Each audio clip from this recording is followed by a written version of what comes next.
ಹಳ್ಳಿಯಲ್ಲಿ ಒಂದು ದೊಡ್ಡ ಹಳೆಯ ಆಲದ ಮರವಿತ್ತು. ರಾಮು ಕಾಕ ಪ್ರತಿದಿನ ಸಂಜೆ ಅದರ ಕೆಳಗೆ ಕೂರುತ್ತಿದ್ದರು.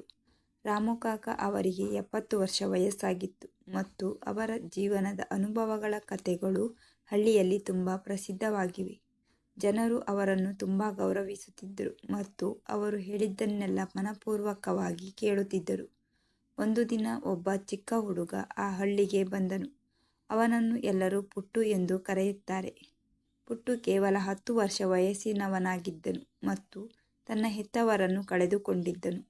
ಅವನನ್ನು ಹಳ್ಳಿಯ ಕುಟುಂಬವೊಂದು ದತ್ತು ತೆಗೆದುಕೊಂಡಿತ್ತು. ಆದರೆ ಅವನ ಹೃದಯದಲ್ಲಿ ಯಾವಾಗಲೂ ಶೂನ್ಯತೆ ಇತ್ತು. ಪುಟ್ಟು ಆಗಾಗ ರಾಮು ಕಾಕ ಜೊತೆ ಕುಳಿತು ಕತೆ ಕೇಳುತ್ತಿದ್ದ. ರಾಮು ಕಾಕ ಅವರ ಕತೆಗಳು ಹೃದಯಸ್ಪರ್ಶಿಯಾಗಿದ್ದವು ಮತ್ತು ಪುಟ್ಟು ಅವುಗಳಲ್ಲಿ ತನ್ನದೇ ಆದ ಪ್ರಪಂಚವನ್ನು ಕಂಡುಕೊಂಡನು. ರಾಮು ಕಾಕ ಕೂಡ ಪುಟ್ಟುವಿನಲ್ಲಿ ಅವನ ಬಾಲ್ಯದ ಒಂದು ನೋಟವನ್ನು ನೋಡಿದನು ಮತ್ತು ಅವನನ್ನು ತನ್ನ ಸ್ವಂತ ಮಗನಂತೆ ಪ್ರೀತಿಸಲು ಪ್ರಾರಂಭಿಸಿದನು. ಒಂದು ದಿನ ರಾಮು ಕಾಕ ಪುಟ್ಟುವಿಗೆ, "ಮಗನೇ, ಈ ಆಲದ ಮರದ ಕೆಳಗೆ ನಿಧಿ ಅಡಗಿದೆ ಗೊತ್ತಾ?" ಎಂದನು.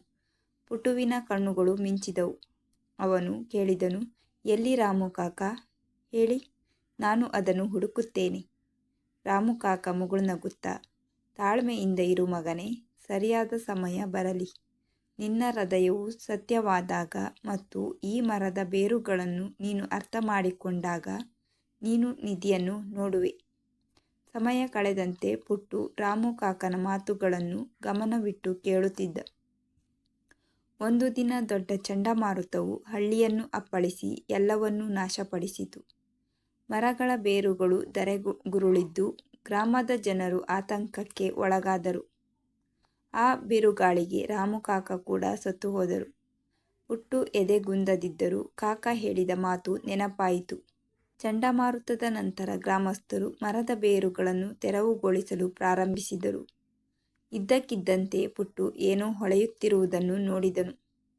ಆಲದ ಮರದ ಬುಡದ ಕೆಳಗೆ ಒಂದು ಹಳೆಯ ಪೆಟ್ಟಿಗೆಯನ್ನು ಅಡಗಿಸಿ ಇಟ್ಟಿರುವುದನ್ನು ಅವನು ನೋಡಿದನು. ಅದನ್ನು ತೆರೆದು ನೋಡಿದಾಗ ಅದರಲ್ಲಿ ಹಳೆಯ ನಾಣ್ಯಗಳು, ಆಭರಣಗಳು ಮತ್ತು ಪತ್ರವಿರುವುದು ಕಂಡುಬಂದಿದೆ. ಪತ್ರದಲ್ಲಿ, "ಪ್ರೀತಿಯ ಪುಟ್ಟು, ಈ ನಿಧಿ ನಿನಗಾಗಿ. ಅದನ್ನು ಸುರಕ್ಷಿತವಾಗಿ ಇರಿಸಿ ಮತ್ತು ಅದನ್ನು ಸರಿಯಾಗಿ ಬಳಸು. ನಿಜವಾದ ಸಂಪತ್ತು ಹೃದಯದ ಸತ್ಯ ಮತ್ತು ಪ್ರೀತಿಯಲ್ಲಿದೆ. ರಾಮು ಕಾಕ." ಪುಟ್ಟುವಿನ ಕಣ್ಣಲ್ಲಿ ನೀರು ತುಂಬಿತ್ತು. ಈ ಒಡವೆಯನ್ನು ಗ್ರಾಮದ ಜನರಿಗೆ ಹಂಚಿ ರಾಮು ಕಾಕ ಅವರ ಸ್ಮರಣಾರ್ಥ ಚಿಕ್ಕ ಶಾಲೆ ನಿರ್ಮಿಸಿದನು. ಅವನೇ ಶಿಕ್ಷಕನಾಗಿ ರಾಮು ಕಾಕ ಅವರ ಕತೆಗಳನ್ನು ಮಕ್ಕಳಿಗೆ ಹೇಳತೊಡಗಿದನು.